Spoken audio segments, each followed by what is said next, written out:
with the UK that will reopen British markets for American companies. All that Britain demands in return is that we keep these two. There, she's just underrated and plays a dumb ginger card. I don't know what I'm doing. But Fergie, you better watch out for Fergie. He confirms big bombshells that we all kind of knew.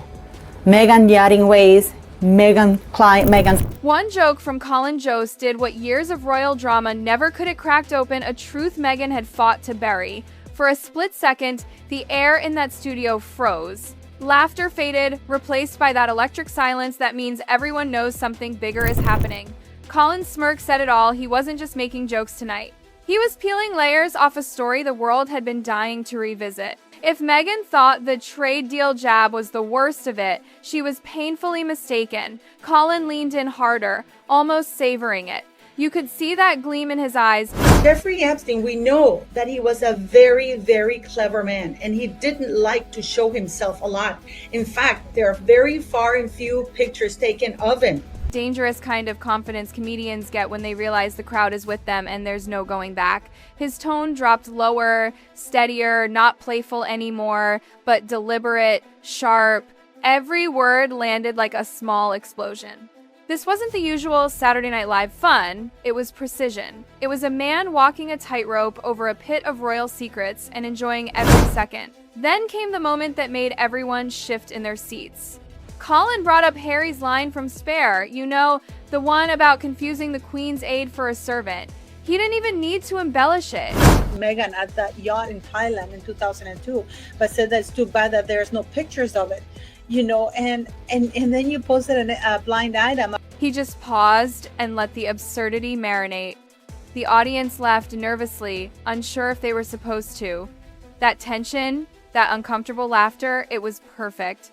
Colin knew he wasn't just mocking Harry. He was unmasking an illusion, exposing how fragile the Sussex fantasy really was. You could feel it in the room. He wasn't going after Harry. His target was bigger. Meghan's carefully built empire of victimhood, her curated heartbreak, her endless drama of being misunderstood. Every punchline was a pin in the bubble of her self-made perfection. You see a lot of pictures of people. He used to take pictures of people in his yacht, but he didn't get any pictures of himself. It was always getting pictures of others. It was comedy, yes, but also a public undressing of the image she'd spent years polishing. For once, the laughter wasn't protecting her, it was dismantling her. And then Colin dropped the line, the one that made even veteran SNL fans blink twice.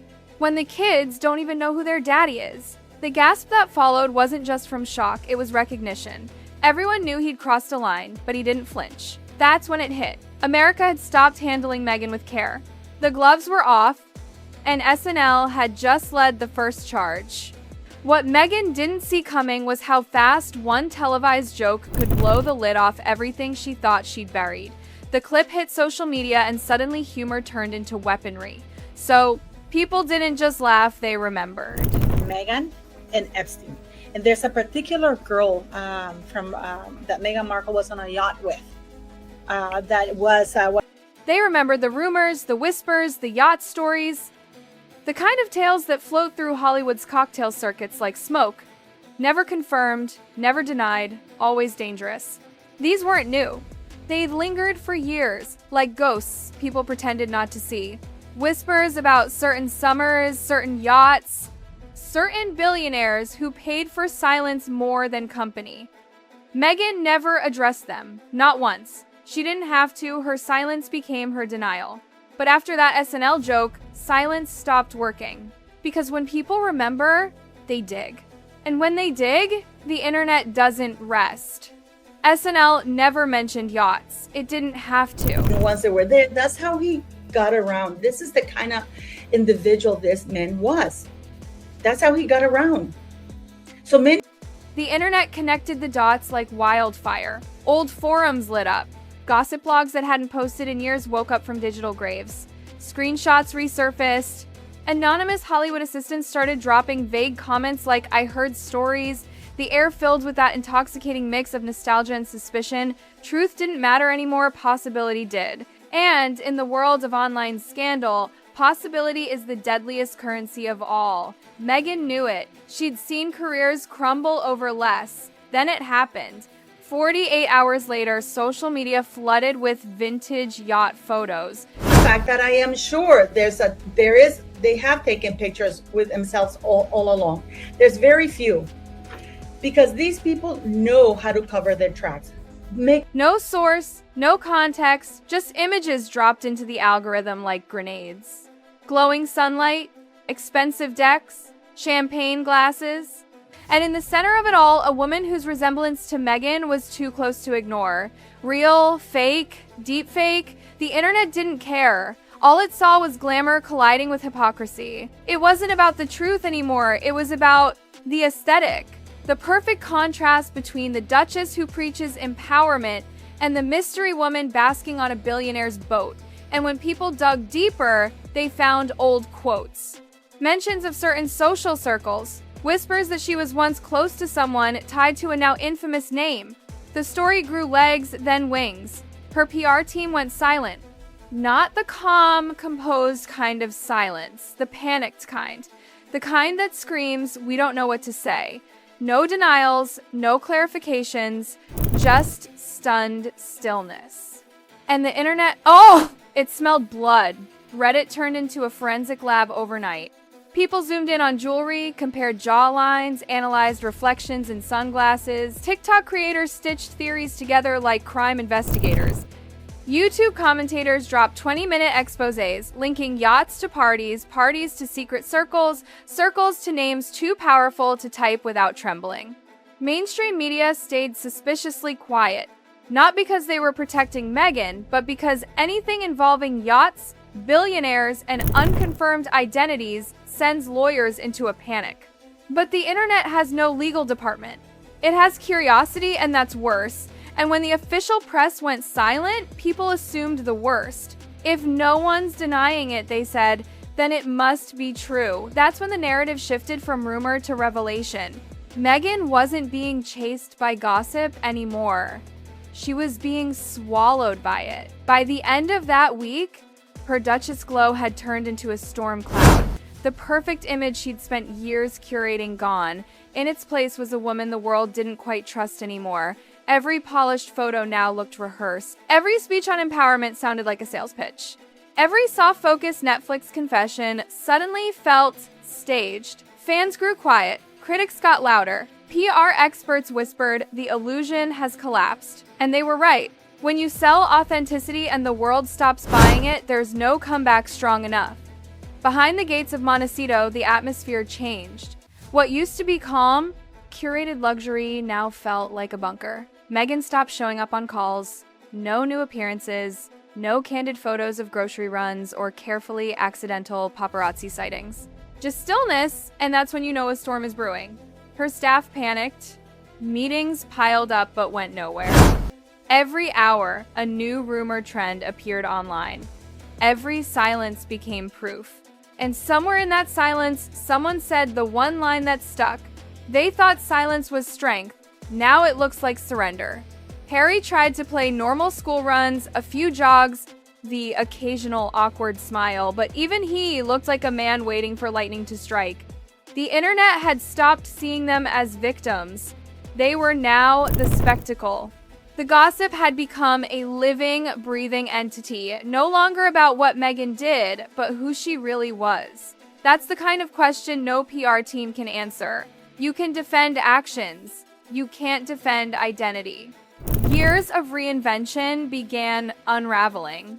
Actress to Duchess, Duchess to activist, activist to global brand. But when the reinvention looks too calculated, the magic breaks. People don't see transformation, they see strategy.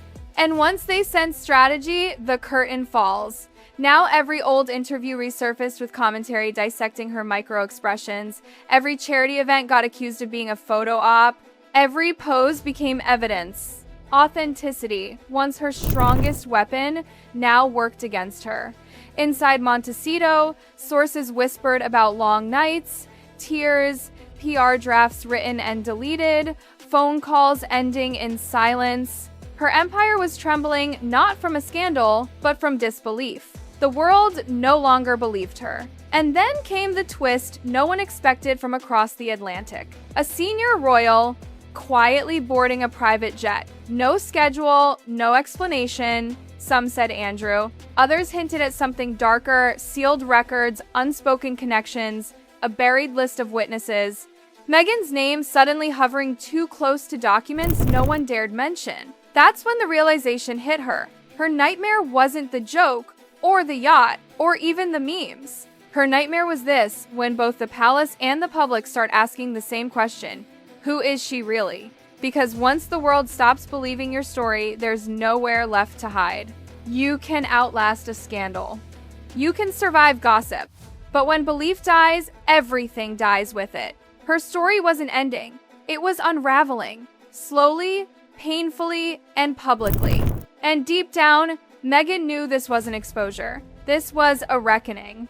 What followed in the days after was a silence so loud it echoed across social media.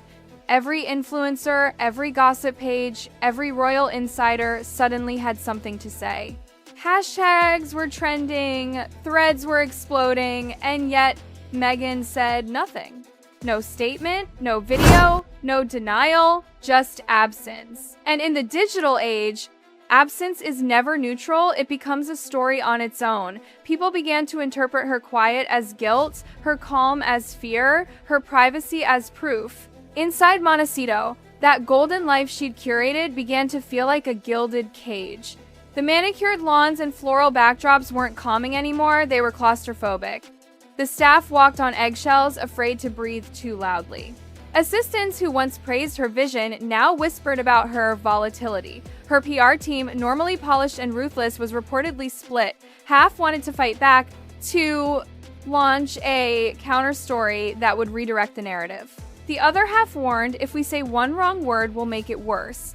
And Meghan, for the first time, couldn't decide which version of herself to play. Her power had always been her control, the ability to shape her image like a script. Every camera angle, every interview question, every quote carefully designed to hit emotional beats. She wasn't just a celebrity, she was a production. But now, her production had turned against her. The same lighting that once made her glow now made her look calculated. The same confident speeches now sounded self-serving. The audience that once adored her was now watching her crumble, one frame at a time. The internet began calling it the Great Unmasking. Old acquaintances came forward, some real, some self-invented, each claiming they always knew. Suddenly, clips from 10 years ago were resurfacing, dissected frame by frame. A raised eyebrow in a 2012 interview became evidence of deceit. A line from an old blog post became a confession. Every pixel of her public life was now up for debate. And through it all, Harry's silence became its own mystery. People started wondering, was he defending her behind the scenes? Or was he quietly realizing how deep he'd fallen into her story? The body language experts returned, comparing footage, analyzing gestures. A simple look between them at a charity event suddenly turned into a viral TikTok captioned, "This is when he knew." The dissection was relentless. The world wasn't watching them, they were studying them. But the most chilling part wasn't the rumors, it was how familiar it all felt. Meghan had seen this happen to others, women who became too visible, too ambitious, too perfectly curated. Hollywood loves to build goddesses only to burn them down, and yet she'd thought she could outsmart the cycle. She thought her royal title, her global branding, her careful storytelling would shield her. But fame has no loyalty. Once it turns, it devours. Within weeks, Meghan's name had become algorithmic poison. Every new article, every fresh rumor, every exaggerated thumbnail was feeding the frenzy. Her empowerment speeches started to sound hollow. Her brand deals grew cautious. The same people who once invited her to panels were quietly backing out, and in private, even her inner circle started avoiding the topic. No one wanted to be caught defending a duchess turned internet enigma. The worst part? The story had stopped belonging to her. The internet had taken ownership of her identity. Millions of strangers, each constructing their own version of who she was, saint or schemer, victim or manipulator, duchess or actress. And that's when it hit her. She wasn't fighting for truth anymore. She was fighting for existence. Every day brought new headlines. Meghan's secret yacht past resurfaces. Former staff break silence. Palace Eye's reopen investigation. She didn't need to click them. Her phone buzzed with reminders of what the world thought of her. No amount of PR polish could silence what people wanted to believe, because once gossip becomes emotion, truth stops mattering. Some nights she'd sit by the window, scrolling through the chaos, reading comments she knew she shouldn't. She fooled everyone. She got what she deserved. Now she knows how Diana felt. Words from strangers, people she'd never meet, cut deeper than she'd ever admit. And somewhere in that glow of her phone screen, she realized something terrifying. The same fame that once made her powerful had turned her into a prisoner of her own narrative. Her story wasn't about royalty anymore. It wasn't about love or ambition or even betrayal. It was about the collapse of an illusion the moment the audience stopped clapping. And in that silence, Meghan finally understood what no PR strategy had ever taught her. You can script your image, but you can't control what people feel when the performance ends. And this time, the curtains weren't closing. They were burning.